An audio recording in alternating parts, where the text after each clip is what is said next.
मैदा लगौला से फायदा न भइल, गिर मुंदवैया बकायदा न भइल।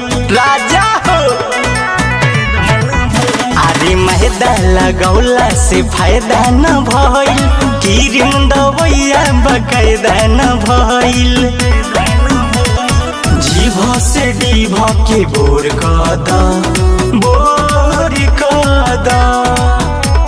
चटत चटत बिया भोर कहद, हमर करिया ढोरी के गोर कहद।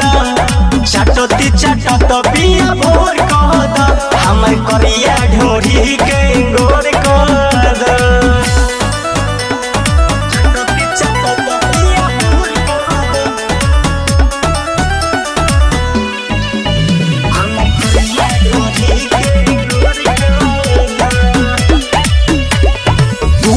के राजा तू सूद हो जा, हम बानी पागल पागल खुद हो जा।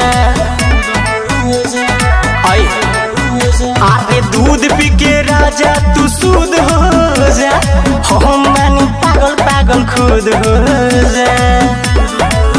बटे शांति माहौल तू शोर कद शोर कद। अरे चटत चटत बिया भोर कहद, हमर करिया ढोरी के गोर कहद। चटत चटत बिया भोर कहद, हमर करिया ढोरी के गोर कहद।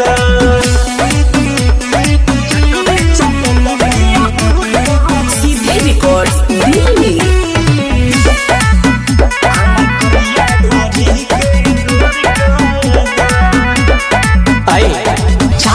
चटत बिया ऊपर ले चूसा, फीलिंग होके तो लहंगों में घुसा।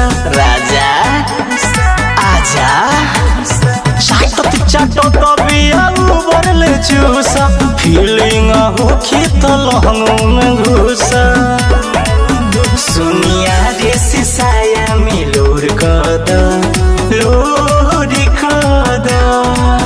अरे चटत चटत बिया भोर कहद, हमर करिया ढोरी के गोर कहद। चटत चटत बिया भोर कहद, हमर करिया ढोरी के गोर कहद।